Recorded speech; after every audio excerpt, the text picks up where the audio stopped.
everybody. Welcome to this 10th workshop in the CITA BIM series. My name is Derek Moles from the Chartered Institution of Building Services Engineers, and delighted to be asked to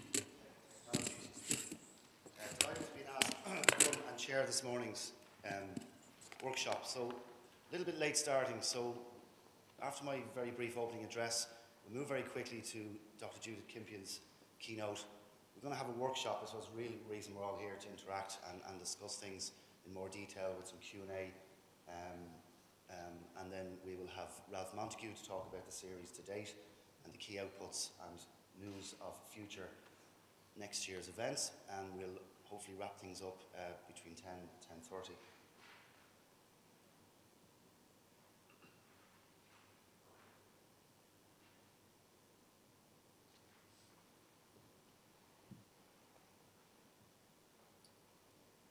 Okay, so the title of this morning's workshop is Leveraging BIM for Sustainable Low Carbon Future Construction. A very long title indeed. I suppose that can mean a number of things. When people mention the word carbon, I suppose it can mean things like the embodied energy of building materials, or simply the efficiency of building systems. And Judith will speak in detail about these things during her keynote. A little bit about CITAEIN. One of the largest engineering institutions with over 90,000 members worldwide. That's ranging from the Far East, Hong Kong, the UK, and our Irish region here, of which I'm chairman, and some of our committee members are here today. They have a huge volume of publications in the area of building services, so that's the key area that I suppose CITAEIN members can bring to the table.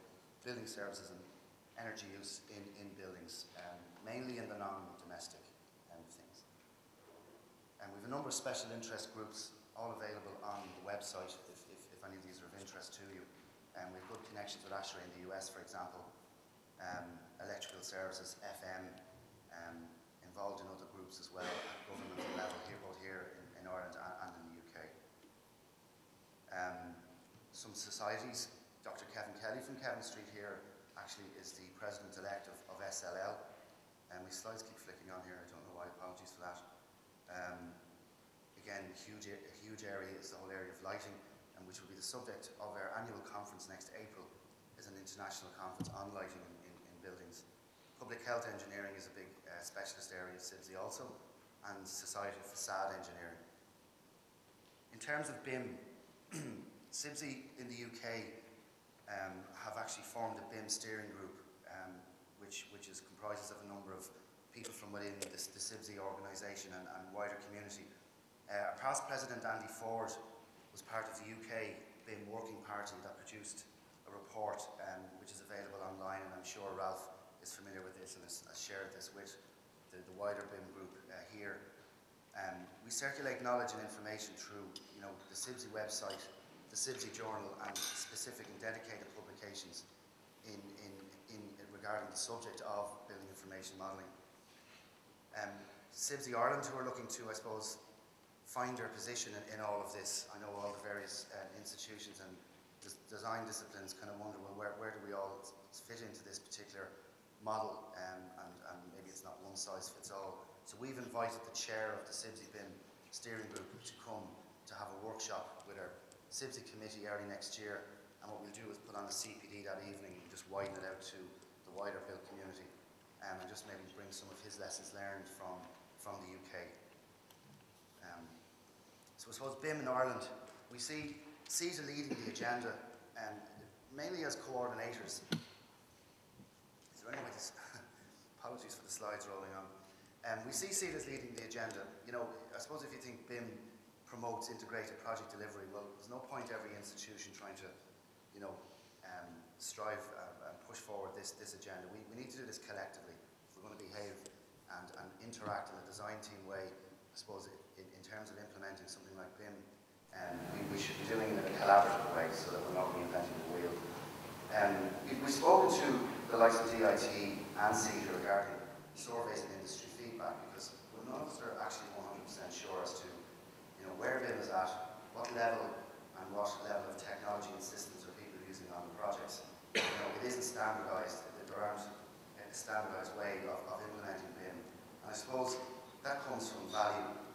We're seeing in some sectors there's a higher implementation or a higher presence of modelling and BIM-related activities, I suppose, where the value add and the downstream benefits are recognised. I think that's very, very important, that this isn't just something that's accepted.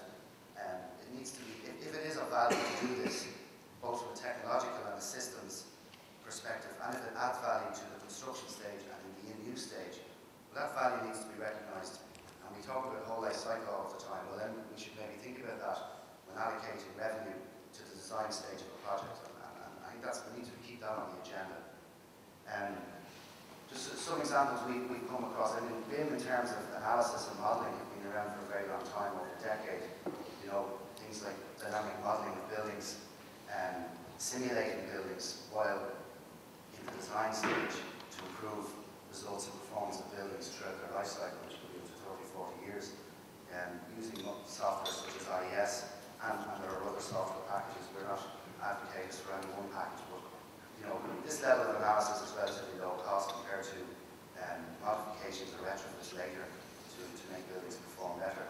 In some facilities, it's absolutely essential to invest more in upfront design and upfront analysis, particularly in the industrial sector, where it needs to be right first time. You know, when you think about the value of some of the more industrial, even in the pharmaceutical, which is a very, very large industry here in Ireland, you can see the level of coordination that would need to happen. But you don't find out when you've moved to site with huge, concentrated designs and multiple contractors. If you can iron out some of these difficulties and model the most efficient way to serve these types of buildings, well, then BIM is of huge value, and this is recognised by clients who pay up front to see their buildings in a virtual environment before they request capital from their corporate headquarters to proceed with them. So they see the value in this. Now, can we apply this to a school or a hospital or that kind of thing? I think the logic can apply. Maybe this level of modelling may not be essential. I think we should use BIM as an enabler and apply the appropriate level of technology where required. Another area that's been around for a very long time is the whole area of CFD. And this can be applied for all types of buildings. But again, in critical environments, you need to know before you commission and you construct, try to commission and validate particular areas. CFD is used for looking at things like airflows, air velocities, temperature profiles in critical areas. I've been involved in projects at the commissioning stage where we spent months on site trying to get particular critical areas in accordance with design criteria. These kind of simple, relatively simple CFD models can perform a lot of this analysis at the front end. So just to summarise from my own perspective, some of the issues and challenges that we see from CITAEIN perspective is there is often a comparison made with the automotive industry when we're talking about BIM. But buildings are not the automotive industry. I don't believe there is repeatable. The components within them are repeatable for sure, but each building and each product is a unique endeavour, and you know, I think that needs to be noted. So BIM adds value downstream, it should attract some of that revenue upstream at the design stage, you know, because you can see the value in this investment. We need standards and protocols for everybody to use so that it will be a seamless approach, and that different design firms and different contractors can work together. And we need to ensure the industry is being ready, which I suppose that's what we see CITAEIN leading the agenda in that regard. So just to introduce Judith, I hope you can hear me when the microphone fell off. Judith is Director of Sustainable Architecture at Davis, and will be presenting the practice use of interactive predictive tools at early stages of design. This type of performance feedback has played an important role in the design of projects such as the Albar Towers in Abu Dhabi, Holland Park School, and other signature developments. Judith's work in recent years has focused on design methods that help substantiate the whole life value of buildings. With a background in design and virtual information modelling, she is leading a cross-industry collaboration such as the Revit Civsy platform Carbon Bus to close the performance gap between design expectations and actual outcomes. Judith has built a team of specialists to bring together expertise from design, fabrication, engineering, lifecycle modelling, and post-office evaluation. She also coordinates the practice and implementation of soft landings. So I'd like to welcome Judith to the podium to deliver her talk. I'd also like to say hello to anyone who's online joining us this morning. I know there's a number of people who've logged on to join us online, so on behalf of the CITAEIN, I'd like to welcome Judith.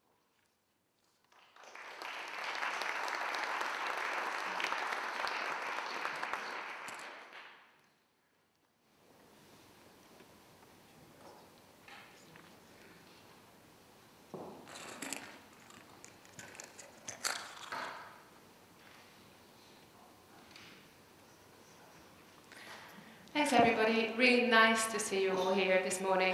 It's a bit of an early start, so I really appreciate your making the effort. I'm going to talk to you or take you through the journey we've been taking with the practice in the last 6 or 7 years. There are a lot of questions about building information modeling, and just to tease you a little bit, I put up a question whether it's BIM or VIM. I think we had an interesting conversation with Alan last night whether we're going to be charging each other for the number of times we say the BIM word. So I think my cop-out is just to say VIM instead. The practice that I'm working for is a very large international organization called IDAS. We are an architectural practice.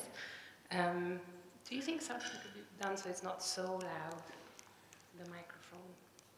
Is it loud? It's okay. All right then. What I'm also going to ask you is to save your questions, because you might forget them by the time we get to the end.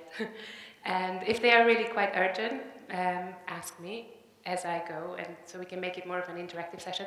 I'm going to be asking you a few things as we go as well. The practice, you see we've got offices pretty much on all continents, and I've had the privilege over the years to work with most of these offices. IDAS often talks about itself as a global but local practice, so wherever we establish an office, we tend to work with local employees.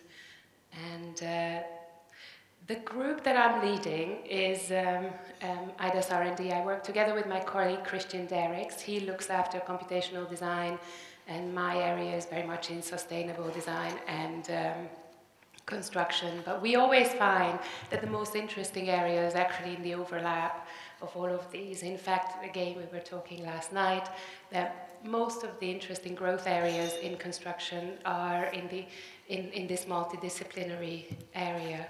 And one of the earliest projects that I worked on at IDAS was the Dubai metro stations, all 23 of them. Someone rang up from another office and saying, we really want to design this curvy roof. What are we going to do? So me and my colleague Abdul Majid set about creating a parametric model. And how does that relate to the BIM conversation? The parametric modeling is very much at the root of building information models. But many other tools are available. So we were doing this in 2000, don't laugh at it. We were doing this in 2004, I think, using actually a Bentley software. And then we moved on. As you see, it was absolutely critical to be able to change the building form and create these build-ups and layering so that we could then customize the form for 24 different locations. In the process, we almost managed to save about 1/3 on steel weight, because the economies that you can have just from the transparency of the process is really great. You'll see some of the geometry rationalization images on the right. We created a flat paneled roof system. When it came to really the precision of the doubly curved components at the edge of the roof, we used CATIA, or in its other name, Digital Project. How many of you associate building information modeling with Revit? Hands up. Quite a majority. So how many of you are aware of other software packages that do building information? So that's quite good as well. Brilliant. Okay. So that's just a quick picture of the finished image. What was underneath this geometry is what we call a smart surface, which we constructed computationally. So as we change the form, the cladding panels and the structural elements update. This is now actually an element in the Revit software as well, so you can use those types of design logic to drive the shape transformations of objects and components. Another What these tools also allow us to do is to link behaviors to different components. So in this case, we created a form and subdivided it into elements that always look away from the sun. So in Masdar in Abu Dhabi, we did this competition for a convention center where the shape of the object was quite important, and at the same time no direct solar radiation would hit the internal spaces, which I don't know whether you've been to Abu Dhabi, but it can be scorching. And just another picture of that project. So what we do in the practice is we tend to have BIM coordinators in each of the offices, and they look after the structure and the organization of the different projects, because it is actually very important how you structure a model when you want to extract information from it. And in this case, I was working with my colleague, Joe Stott, helped the architecture team devise this facade system that relied on Revit-based adaptive components to achieve this result. And what you see on the screen is how these components can be placed and how they vary depending on their location. And if you change the underlying surface configuration, the components update. We did this again, quite a long time ago on a tower in Riyadh, where what we wanted to see is the facade components attracting wind into the cavity between the glazed facade and the louver systems. And so with a few curves controlling the variation in facade geometry, you can achieve quite interesting effects. So what we are terribly interested in as architects is how you can use mass customization in an assembly, if that makes sense. So the difference between product design and architecture is, in product design you pay a lot of attention to components. In architecture you pay a lot of attention to the assembly. You have many, many, many components that are themselves not custom made usually, but the assembly is absolutely critical. So we used generative components, which is a Bentley kind of add-on, which comes as standard with MicroStation, to create these, what we call mass customized components. And you'll see that appearing in some of the other packages. What we also like to do is actually customize some of these. So you can write VBA scripts or custom programs to make the software do things that it hasn't really been designed to do. In this case, we used, again, generative components to take the solar insolation information from facade areas, again in a building in the Middle East, to drive the density of the facade components and the size and orientation of the openings on the different facades based on how much solar radiation each of these facade areas got. Having worked in a number of these tall buildings around the world, one of the things that struck me is using a parametric model effectively allows you to go to do the wind analysis, the component rationalization, the logic of the shape, the actual shape, so the actual form of the building, the thermal and solar analysis, and the digital prototyping, all from the same model. So whereas in the past we would have to issue drawing sets to different consultants, we could actually speed up the process a lot just by doing things in 3D. Again, in the case of the Karachi Port Trust Tower, we were able to get the client to approve these louver systems because we were able to demonstrate quickly enough that the amount of carbon stroke energy savings we would be able to achieve with them. Not only that, but they also allow us to use more transparent glazing. We took this idea a great deal further in the Abu Dhabi Investment Council headquarter building, which some of you may have seen it in the press. It's about to be completed. According to Arab's calculations, the louver systems, which are actually dynamic, and you'll see the initial simulation model on the screen there. Arup estimated that the carbon savings would amount to about 20%. Now again, we were relying on the speed of this coordination process to convince investors that this was a good idea. I think it took also probably considerable charm of my managing director. What you see here is we originally made a custom script to demonstrate how the louvers open and shut based on the angle of solar radiation. So as the sun tracks around the building, the louvers close where the sun hits the facade. We then took the model into rhinoceros, another animal in the field, where we were able to look at the design of these components in a far greater detail. So we built up the geometry with an add-on to rhinoceros called Grasshopper. Welcome to the zoo of BIM.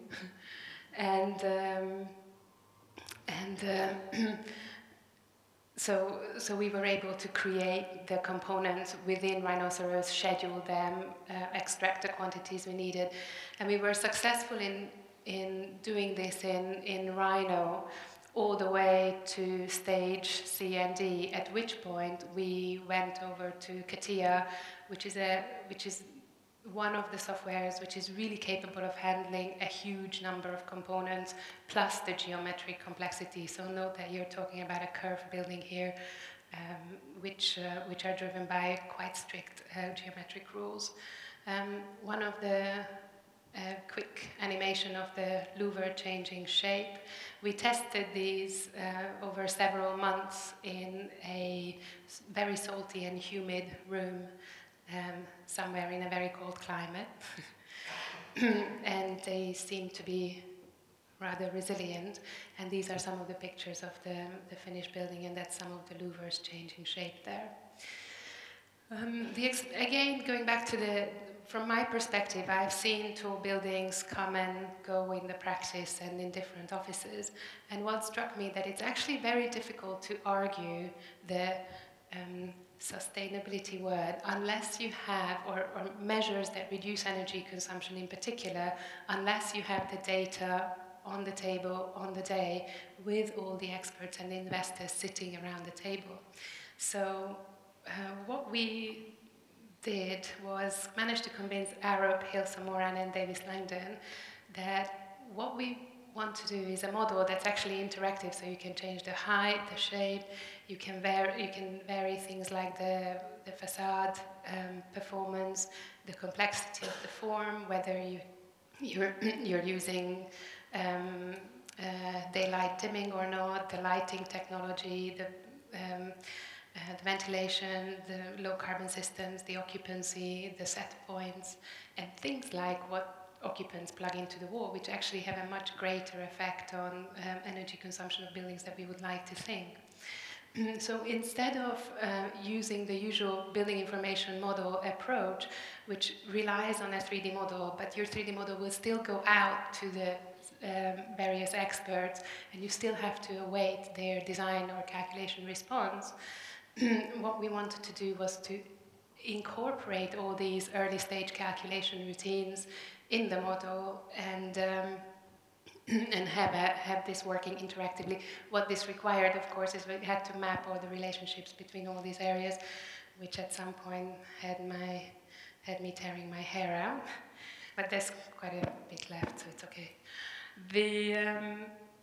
What you do with the result is you can type in a net area target, and the software routines behind the model will calculate the right height for a particular footprint that you can set in the model.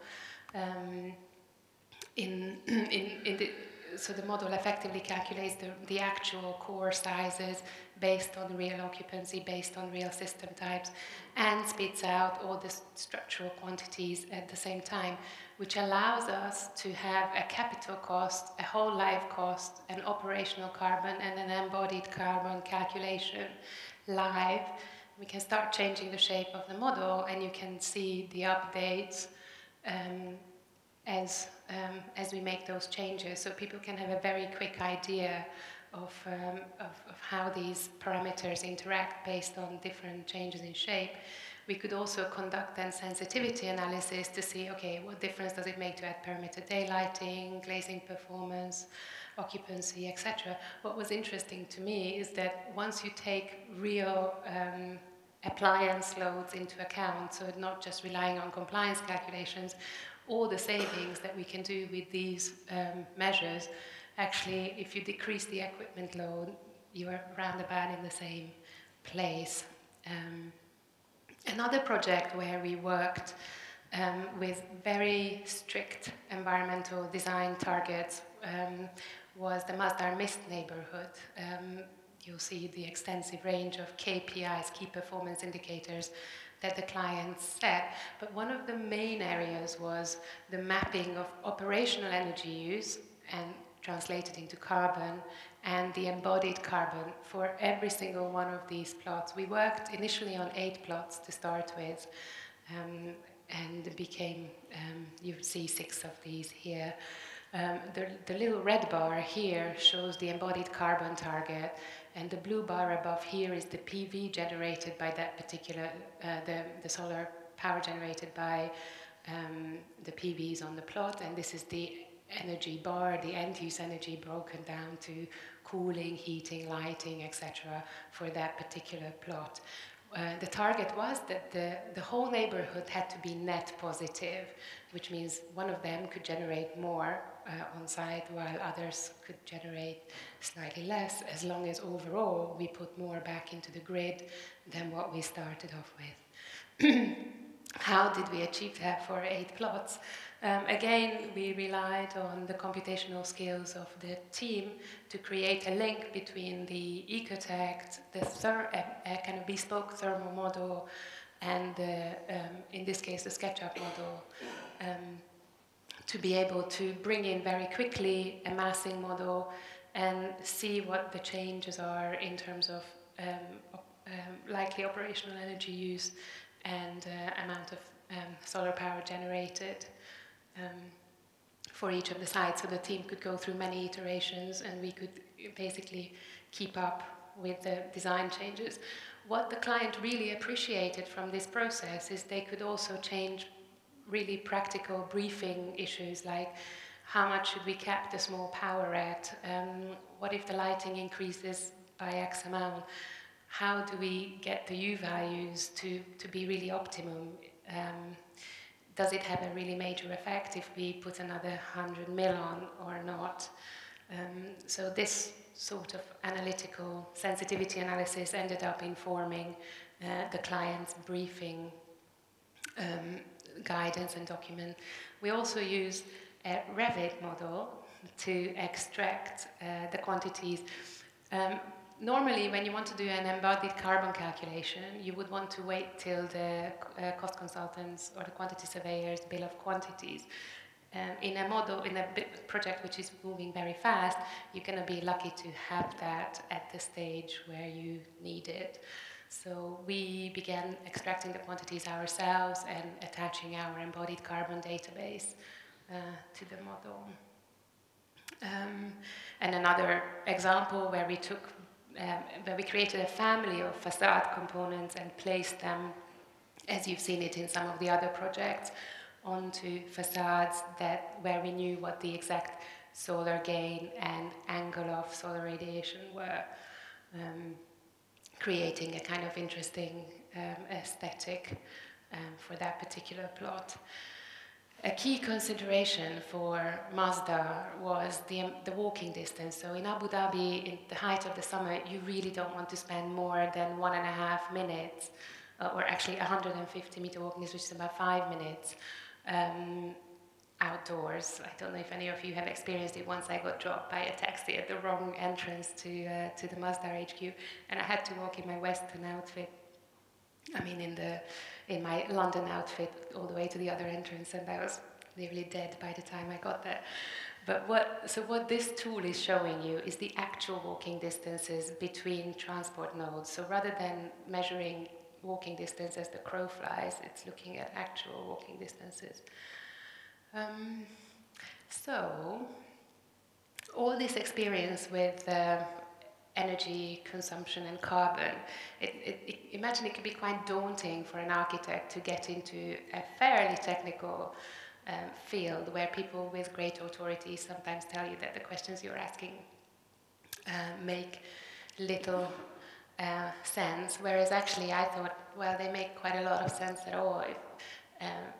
Quite a lot of sense. If I could understand how good my building prediction was, perhaps I had a better way of fine-tuning all these different measures. If I could understand how much effort is worth putting into the insulation, the facade, the control systems, perhaps it makes sense to understand what a building should be emitting, what amount of energy a building should be using, how much light should an average school be consuming. And I was very surprised to find, in my naivety, that these figures actually aren't available for the industry, and I actually can't compare one of my projects to a similar project designed by a friend's practice. So what we came up with is an online website that would allow different practices and different organizations to enter the carbon and energy consumption of their carbon emissions and energy consumptions of their buildings anonymously. So I can upload all my office buildings, education buildings, healthcare buildings, and manage those values from design to operation, and compare those anonymously to everybody else's. We were very lucky to get some early funding from an organization called Urban Buzz, and then the scheme was so successful that we got another tranche of funding from the UK's Technology Strategy Board. And the logos that you see on the screen are the organizations that have been supportive of this project over the years. We are just about to launch the new updated platform. If you go on to carbonbuzz.org, what you will see is a series of statistics that show the design versus actual consumption of buildings in different sectors. So in education, buildings tend to consume about twice as much as what people predict them to do in design, but this can be 5-6 times more, and I've come across a building that was 10 times more. Interestingly, it's very rare that they consume less. What's the root of this cause? When you do a compliance calculation, you're not taking into account differences between how the building was designed to perform in terms of fabric, airtightness, system specification. IT and appliance loads are not taken into, are actually not added onto this figure.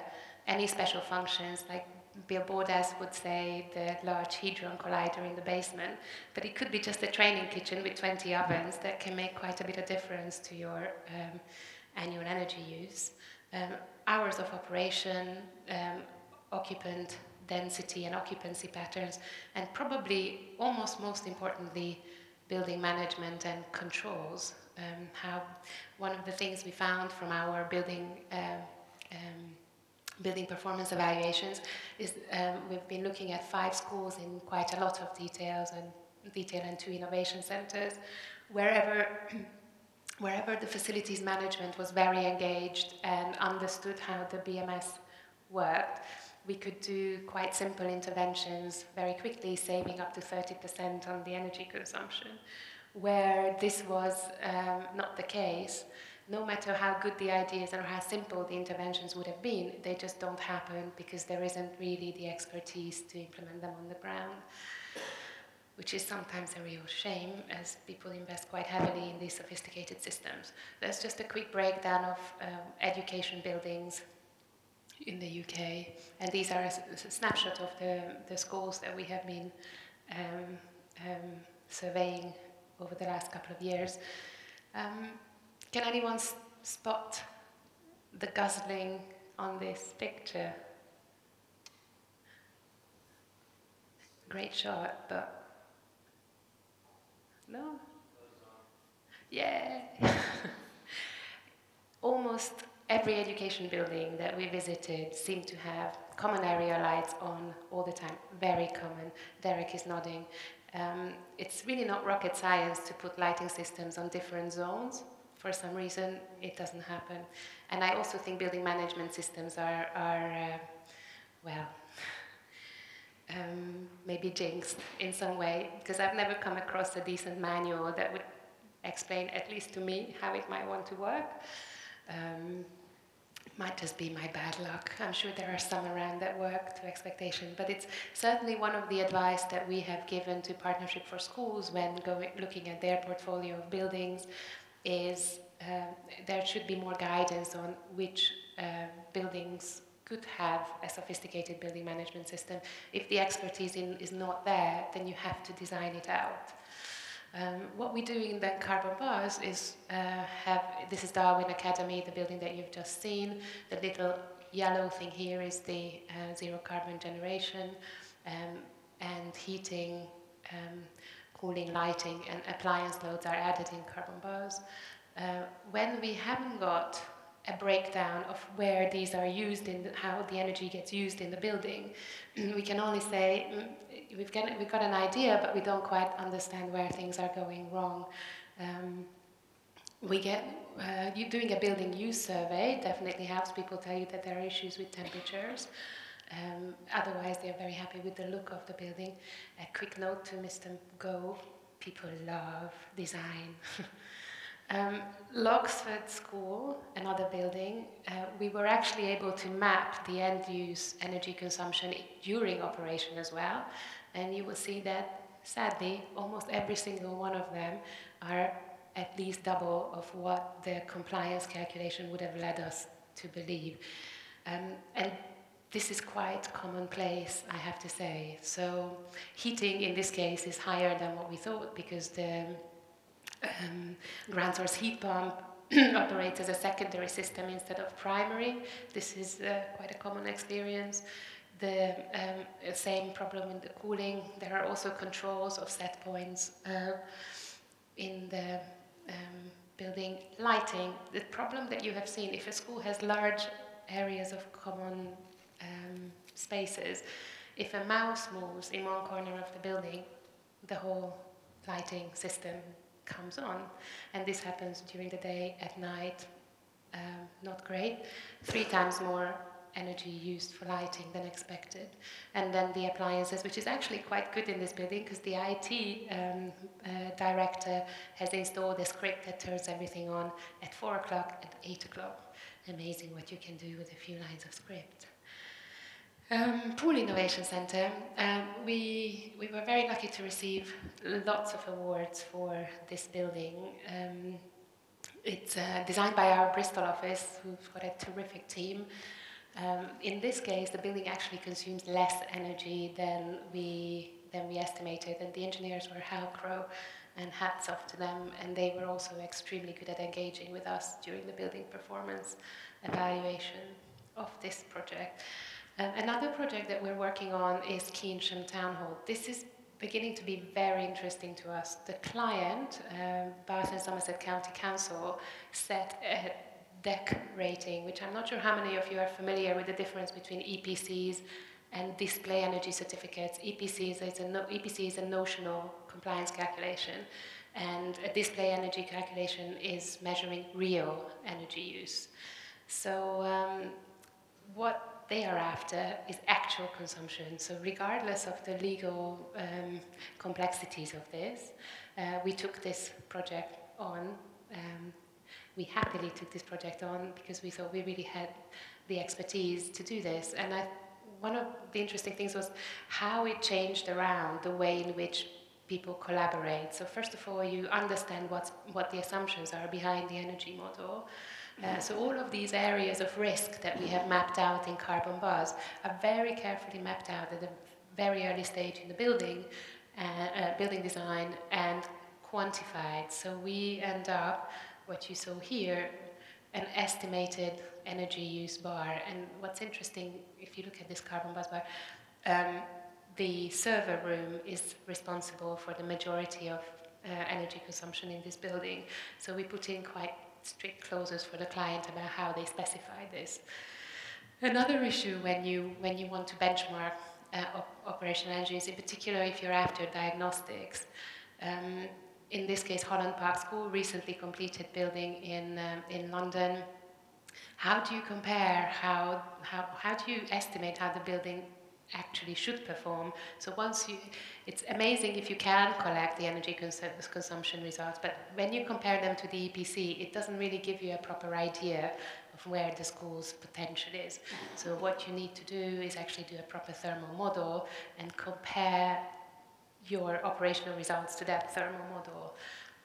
Another thing that we have found is if we go in the first few months of the building's operation to go after energy consumption, we find really early on if the meters aren't hooked up, if they're not properly calibrated, if the building management system isn't reading the right figures, which is really the first step in just getting the full picture of how a building is used. So that's something that we are campaigning hard for the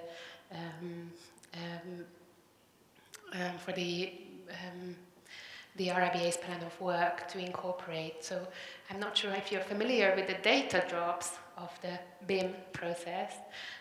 We've been discussing with the Cabinet Office's Soft Landings group to accompany these data drops, the COBE data drops, with energy consumption data drops, because then at least you could get a proper handle on this process. So just a couple of shots of some projects from the Carbon Trust. What Carbon Buzz allows you to do is, in this case, you've got the comparison data, which is the benchmark. You've got a pre-refurbishment metered record, the modeled record, the post-refurbishment actual consumption, and the post-refurbishment potential. Again, when you look at it as an end-use consumption, you'll see that the thing that's really out is this purple bar, which is responsible for an extra 3 cash points that were added to the building that nobody really calculated up front. A quick snapshot of Partnership of Schools portfolio. So when you're an energy manager in an organization, to be able to have this record in front of you to judge which buildings are performing to expectation is really useful. So how do we close the performance gap? Our approach is to set up these key performance indicators early on, use virtual information models to get the facts right early on, get thermal models to communicate to, get the thermal modeling team to communicate to the design team really well, and then follow on with post-occupancy evaluation so that we can get the feedback from this project, from the projects that we need to fine-tune our approach. And we are probably getting a bit arrogant, but we really think that we're getting to the point where we can deliver low-carbon buildings that really perform to expectation through this model. And buildings, we're beginning to look at buildings more like an ecosystem of services, fabric, and equipment, with the users, the occupants at the center, understanding much more about how people interact with buildings. And I do go on a lot about feedback.